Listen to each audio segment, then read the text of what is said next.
Хоч якою колоритною нам здалась Албанія спочатку, проте не завжди нам тут їхалось із задоволенням. Незабаром ми виїхали з мальовничих передгір'їв і наблизились до залюдненої та індустріальної зони поблизу морського узбережжя. І це теж нормальна річ в мандрах, коли дорога періодично стає нудною і неприємною. Саме так у нас було на під'їзді до перлини Албанії – міста Дурес. Після міста Лєже дорога почалася повний капут, як то кажуть. Якийсь страшнячок, нічого цікавого. Взагалі, інколи складається враження, що Албанія – країна, яка щойно виникла, її починають забудовувати. Якісь будматеріали всюди валяються, сміття, там недобудовано, те закинуто. Ще в Албанії дуже впадає в око те, що тут присутній, я б сказав, культ автомобіля. Тому що тут на кожному кроці всякі сервіси, всякі збирання металобрухту, старих машин. Як то в Україні, куплю любую машину дорого, щось таке отут постійно. Автомийки на кожному кроці, купи запчастин, всяких капотів дверей. Майже в кожному другому дворі, я б так сказав, ну, грубо кажучи. І ще одна яскрава особливість Албанії, яку відмічає, мабуть, кожен мандрівник – неймовірна кількість автозаправок. Заправки і автомийки в кожному селі навіть по кілька штук.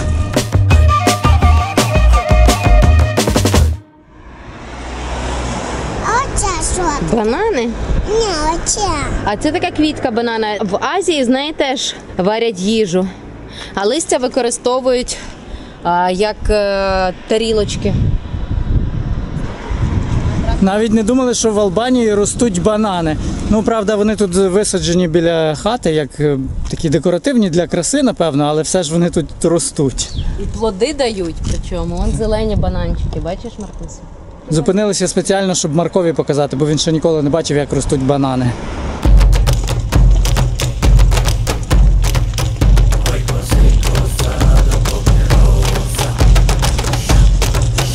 Якщо раптом в Албанії на під'їзді до міста Дурес, ну так, десь за 7 кілометрів до центру, вам захочеться оминути автостраду чи більшу дорогу, і ви захочете з'їхати на менші дороги, майте на увазі, що тут будуть ось такі от безасфальтові дороги, така веселушка, але колорит.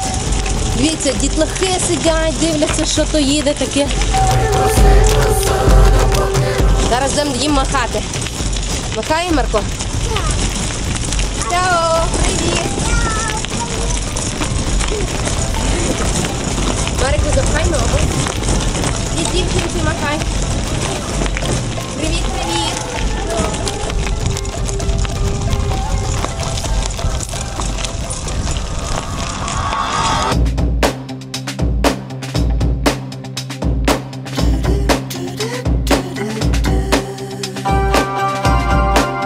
Після усього того бедламу Дурес справив на нас приємне враження своїм доволі охайним зовнішнім виглядом. Це красиве місто, хоча й дещо хаотично забудоване. Зараз друге за розміром в країні, воно відігравало важливу роль в історії не лише Албанії, а й усього Балканського регіону. Заснували Дурес греки ще задовго до нашої ери, але з часом місто переходило від одних володарів до інших. Римляни, ілірійці, візантійці, остготи, болгари, нормани, венеціанці, серби, турки. Тож зрозуміло, що Дурес багатий на історичну спадщину. До прикладу, тутешній римський амфітеатр є однією з найбільших античних пам'яток на Балканах. А ще візантійські мури, руїни давніх храмів і будівель. У пік його розквіту Дурес називали другим Константинополем, однак були й періоди занепаду, коли тут проживало менше 1000 мешканців. Крім численних завоювань, місто також пережило кілька руйнівних землетрусів.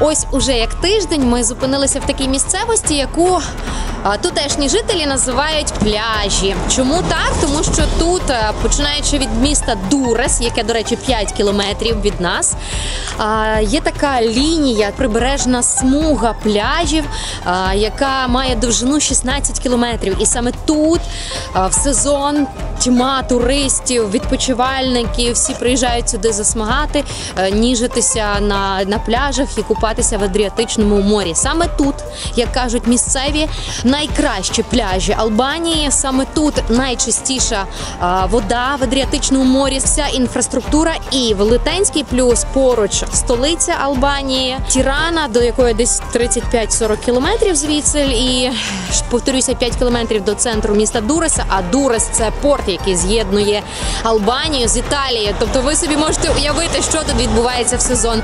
А зараз мертвий сезон. Окрім нас з Вовчиком і Маркусиком є ще, можливо, з десяток-двадцяток жителів.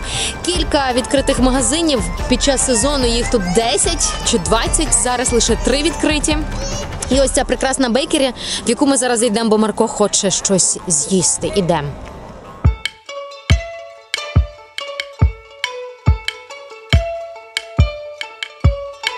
Туристичний район пляжі ще досі розбудовується. Тут чимало готелів різного класу, але більшу його частину складають модерні багатоповерхівки з апартаментами, оренда яких зазвичай не є дорожчою за проживання в готелі. До того ж, якщо пощастить, ще й можна поторгуватися з господарем. Ось такі ось апартаменти ми винаймали поблизу міста Дурес. Дуже гарна квартира. Ми одного разу гуляли тут по пляжу, а жили перед тим в інших апартаментах, трошки гірших. І розговорилися з одним канадійцем. Слово за слово, він каже, в мене дружина українка. Вона от підходить і каже, о, ми тут маємо квартири, здаємо. Я пішла, подивилась квартиру, вау! Прекрасні апартаменти, ми домовились за $15, це дуже низька ціна. І в сезон вона здає дорожче, Яніна, але нам пощастило і нам зробили знижку. А головною принадою, чому ми тут зупинилися в цьому районі пляжі, є море! І сьогодні великі хвилі! У-у-у!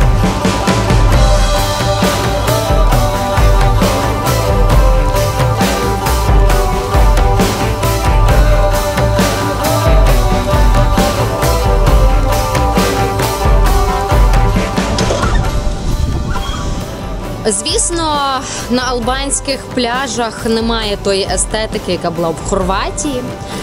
Нема тих прекрасних дитячих майданчиків, теж естетичних. Але є такий особливий свій треш. Албанія, вона саме така проста, напівдика, гола, незаймана і прекрасна. Все одно є майданчики, пластмасові, трошки підгулявші, трохи їх розібрали, розгромили, але все одно вони є. І ми зараз з Маркусиком йдемо назбирати мушлі і робити замок.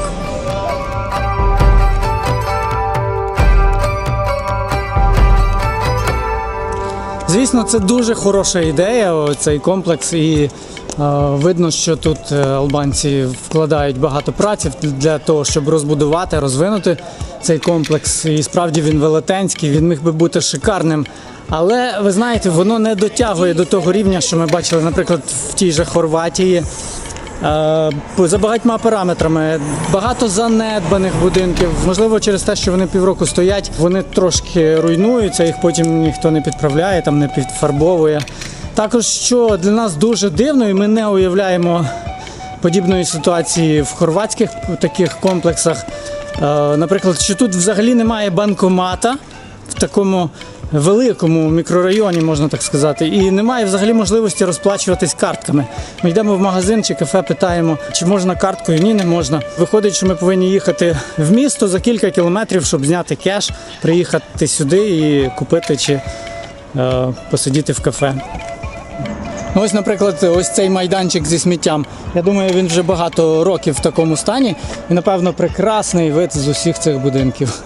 Якщо забрати сміття і певні недоліки цього комплексу, я би тут жила насправді, тому що все вкупі є магазини, кафешки, ресторани, поруч море, готелі, різні апартаменти, ця пекарня. В певні дні ще приїжджають сюди дідусі й бабусі з сусідніх сіл, привозять овочі, фрукти, так що, в принципі, таке містечко в місті.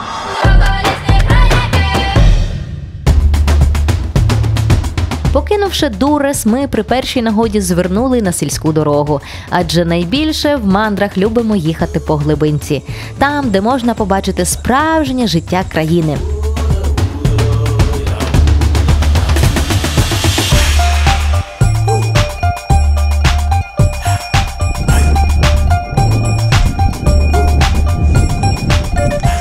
Такий сильний вітер сьогодні, просто намет весь гойбає. Такий сильний вітер сьогодні, ого!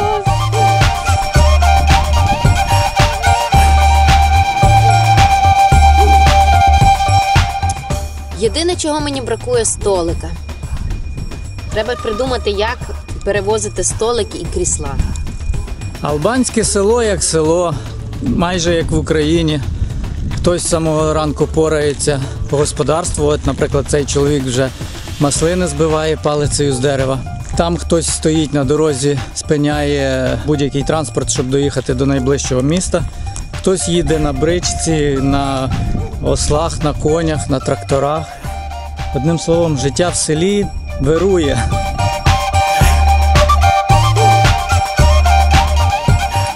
Оскільки вчора в нас була дуже легка вечеря, то сніданок, відповідно, ситний. Я в місті Дуррес знайшла гречку. Вона стояла в екопродуктах. Так трошечки, їй було 200 грам. Коштувала, здається, десь 200 лек. От я купила цю гречку, 2 пачки, і тепер ми мали смачний сніданок з гречкою. І салатик, відповідно, зробила. Вчора ж бабусі купляла помідори, і огірок ще мала. Так дуже все просто, але смачно. А, і найголовніше, в мене залишились лише 2 види олій. Звичайна, соняшникова і оливкова. То, відповідно, я даю до салату оливкову олію. Ням-ням. А стола все ж мені бракує.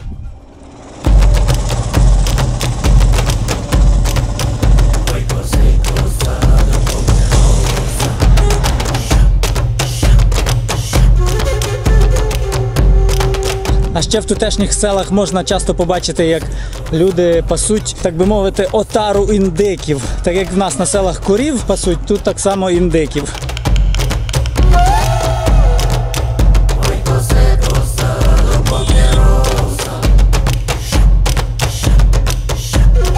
Зараз, їдучи по цих селах, ми тут бачимо сміттєву проблему, екологічну проблему у всій красі. Суцільне сміттєзвалище, я б так сказав. Тут немає локальних сміттєзвалищ, як таких. Сміттєзвалище просто скрізь. Ну, щоб ви розуміли, до того для нас найбруднішою країною була, мабуть, Індія. Ну, ще кілька країн, таких як Індія. І зараз ми до цього списку включаємо також і Албанію, тому що сміття тут не менше, ніж в Індії. Вони його спалюють, викидають будь-де. Всі узбіччя просто встелені сміттям, де б ви не їхали. Отакі от парадокси в нашому житті, в нашому світі. Чудові люди, дуже гостинні, добрі, але з іншого боку вони не дбають про такі важливі речі, як екологія, як довкілля. Вони це спалюють і самі цим же дихають і не переймаються, на жаль.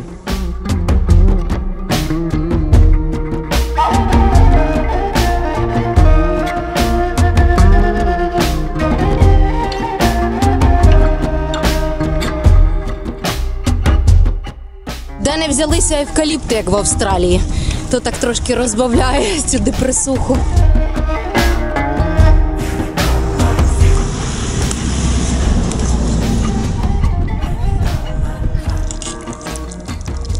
Володя тут розказував про Індію. Так от ця їжа, яку ми сьогодні зготували, теж мені нагадує якесь індійське карі.